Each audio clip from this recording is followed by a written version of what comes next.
nafsu. Nanti begini, ketika Allah berkehendak, Allah kan mudah saja balikan dulu ke belakang ini.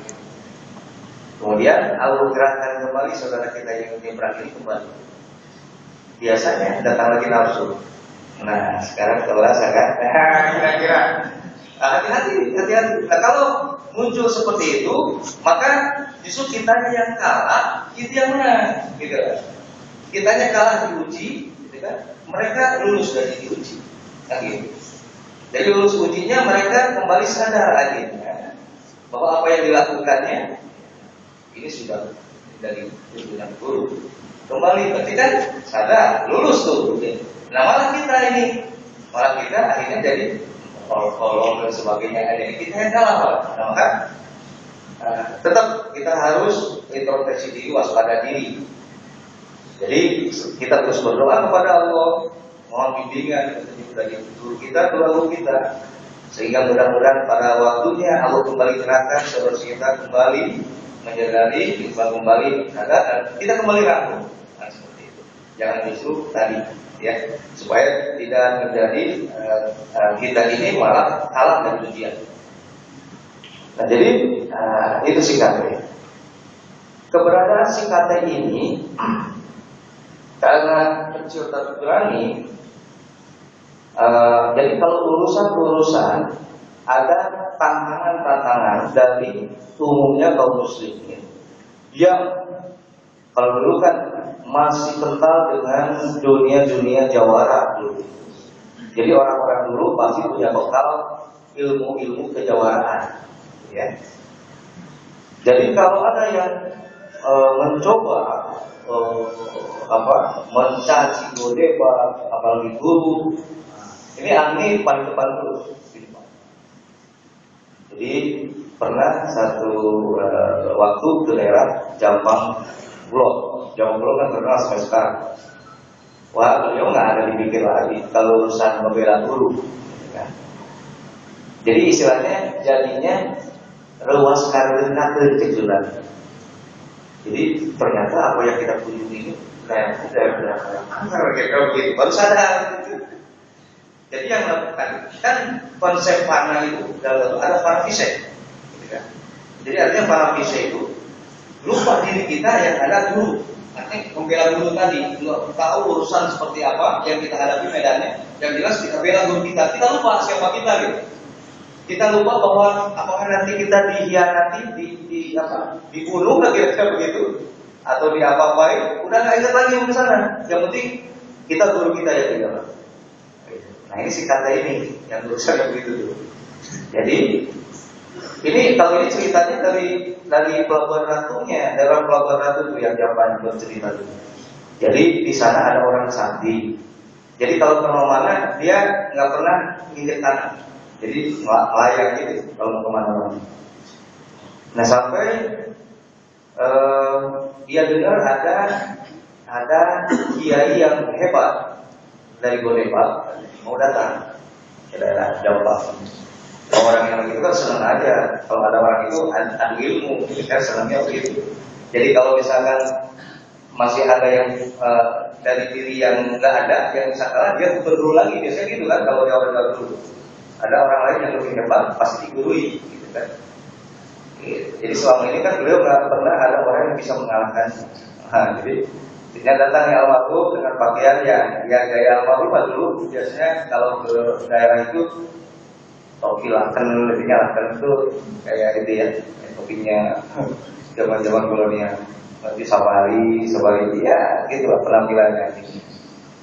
Mana katanya kiai kata putranya orang sakti ini. Iya, silakan masuk. Nah, tiba-tiba waktu diperkirakan masuk di rumah orang sakti ini, dia ini terjadi keributan. Di sana ada apa gitu sama anaknya ini. Akhirnya dia izin ke si kakek, ini untuk jadi si kakek ini istirahat dulu di rumah anaknya. Dia langsung kembali ke orang tuanya karena terjadi keributan apa. Nah rupanya dia sudah mengetahui kedatangan si kakek ini dan dia nggak bisa diam. Jadi seperti dia datangi apa ya? pokoknya hawa yang dia rasakan itu panas katanya. Wah, terus tersiksa aja gitu. Sampai dia, siapa itu yang datang? Kok sampai begini? Nah, terus ceritanya banyak sebenarnya. Ya intinya dengan wasilah itu akhirnya dia berguru takdir. Jadi wasilah seseorang bisa belajar berzikir ini beragam wasilah asbabnya. Dulu zamannya seperti itu, dia dengan cara-cara seperti itu. Nah, jadi antaranya sebetulnya kalau hanya dengan mengandalkan ilmu bela diri main dia nggak bisa jadi ukuran juga untuk bisa mengalahkan ilmu-ilmu seperti itu. Kan itu hanya sekedar wasilah saja bahwa kita juga pernah belajar ilmu bela diri, tetapi nanti bukan dari situ ilmunya, kira-kira begitu. Yang penting kita melakukan pembelajaran itu. Nah, rupanya, ini juga saya di sini baru kemarin agak tersambung ceritanya.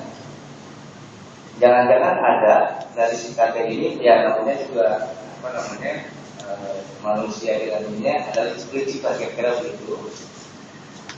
Jadi ada almarhum ini pernah belajar ke wakil dalil Abah Sepuh, Abah Dullah.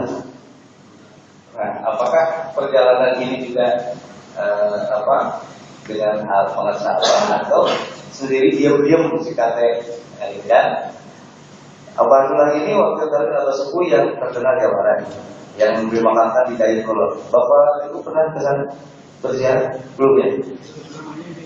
Gitu ya, Abah Dullah. Abah Dullah waktu di antara wakil Abah Sepuh yang terkenal kejawanaan. Jadi sampai begini kalau Abah Dullah. Jadi kalau urusan guru, misalkan musuh kita ini di Jakarta, Abah Dullah di sini aja. Tiba-tiba di sana bawa itu. Begitu tuh. Pulang jarak jauh, malah istilahnya kayak sinetron gitu ya. Luar biasa memang kalau karena ya menuntut seperti itu. Kalau dulu zaman itu saja, zaman Dewi dan sebagainya, sehingga diperlukan atraksi seperti itu. Berbeda dengan sekarang. Tetapi ya tidak menutup kemungkinan kalau isi guru hal yang seperti itu juga bisa dinilai sekarang, dimunculkan lagi. Gitu. Kalau isinya juga memang nanti menuntut seperti itu dengan isi guru, ya. Hanya hati-hati jangan tidak ada isi dari guru. Itulah adab kita dalam toriko. Jadi misalkan saya menguasai beberapa ilmu, macam-macam dari dan sebagainya misal. Lantas saya dengan sembarang saja memberikan kepada ikhwan tanpa saya izin guru agung kita. Sekalipun ilmu itu di luar dari ilmunya guru kita. Misalnya saya belajar ilmu itu dari guru yang lain, dapat ilmu itu. Nah sekalipun seperti itu, tetapi dalam toriko yang namanya guru musik kami sudah mencakup guru keseluruhan.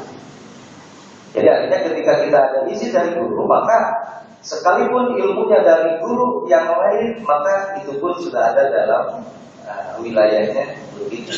Ketika sudah izin dan dengan izin itulah, maka